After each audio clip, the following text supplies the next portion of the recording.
অত্যন্ত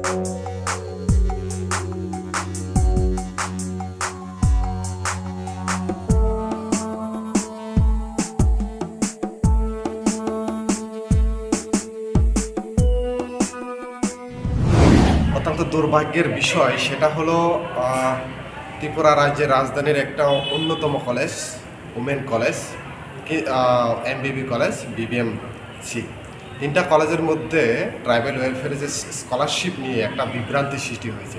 আমরা দেখতে পেলাম কি অনেক ছাত্রছাত্রী আমাদের সঙ্গে যোগাযোগ করলো টিএসইউর সাথে। তো আমরা দেখতে পেলাম একই ট্রাইবাল ওয়েলফেয়ার ডিপার্টমেন্টের স্কলারশিপের তিনটা কলেজে আলাদা নিয়ম আমরা দেখতে পেলাম। কীরকম আলাদা নিয়ম? আমরা জানি বিগত দিনেও যে কোনো ভাড়াটিয়া যদি কোনো এসটি স্টুডেন্ট থাকে স্কলারশিপের ক্ষেত্রে, তারা যদি 5 জন একসঙ্গে ভাড়া থাকে বা কোনো প্রাইভেট হোস্টেলে থেকে 5 জন থাকলে তাদের আলাদাভাবে হোস্টেলার দেওয়া হয়।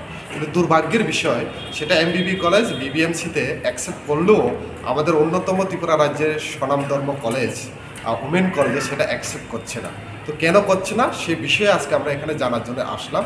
আমাদের সাথে ট্রাইবাল ওয়েলফেয়ারের পুরো নোটিশ রয়েছে, এখানে পুরোপুরিভাবে সম্পূর্ণভাবে লেখা আছে যে কোনো ছাত্রছাত্রী যদি 5 জন কোনো প্রাইভেট বা কোনো ঘর ভাড়া থাকে তাদের ডে স্কলার না, তারা হোস্টেল লিখতে পারবে, কেননা তারা ঘর ভাড়া থাকছে, তার জন্য আলাদাভাবে খরচা যাচ্ছে। কিন্তু এখানে অনেক দেখলাম কি যখন ছাত্রছাত্রীরা তাদের ফর্ম জমা দিতে আসছে তাদেরকে বলছে না তোমরা হোস্টেলের না। আর তাদের সঙ্গে নাকি অনেকজনের ছাত্রছাত্রীর সঙ্গে নাকি যে স্টাইপেন্ড সেকশনের যিনি রয়েছেন উনি অনেক সময় খারাপ ব্যবহার করে থাকেন, খাতা ছুঁড়ে দেন, ফর্ম ছিঁড়ে দেন, না তোমাদেরকে অ্যাকসেপ্ট করা হবে না, তোমাদের এরকম করা হবে না।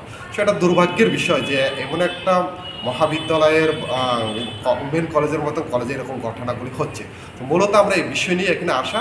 তো আমরা আপনাদের মাধ্যমে ছাত্রছাত্রীদেরকে জানাতে চাইব যারা এরকম ঘর ভাড়া থাকছেন, প্রাইভেট হোস্টেলে থাকছেন, এটা ট্রাইবাল ওয়েলফেয়ারের গাইডলাইন রয়েছে, আপনারা 5 জন মিলে হোস্টেলার আবার জমা করুন।